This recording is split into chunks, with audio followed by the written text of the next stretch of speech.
ফরিদপুরের সদরপুর উপজেলার চন্দ্রপাড়া পাক দরবার শরীফে প্রতি বছরের ন্যায় এবারও যথাযোগ্য ধর্মীয় ভাবগাম্ভীর্যের মধ্য দিয়ে পালিত হয়েছে পবিত্র ওরস পাকে শাহ চন্দ্রপুরী।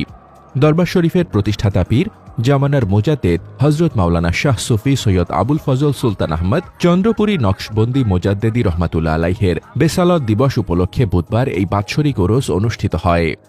ওরস উপলক্ষে গত মঙ্গলবার বাদ জোহর থেকেই দেশের বিভিন্ন প্রান্ত থেকে ভক্ত ও আশেকানরা দলে দলে দরবার শরীফে সমবেত হতে শুরু করেন। এরপর থেকে পবিত্র কোরআন তেলাওয়াত, মিলাদুন্নবী, জিকির আজগার এবং শরীয়ত ও তরিকত বিষয়ক ওয়াজ মাহফিলের মধ্য দিয়ে পুরো এলাকা ধর্মীয় আবহে মুখরিত হয়ে ওঠে। দরবার শরীফের বিশিষ্ট ওলামা একরামগণ আগত মুসল্লিদের উদ্দেশ্যে সারা রাত ওয়াজ নসিহাত পেশ করেন। বুধবার বাদ ফজর পবিত্র রওজা মোবারক জিয়ারত এবং আখিরি মোনাজাতের মাধ্যমে ওরসের আনুষ্ঠানিকতা সম্পন্ন হয়।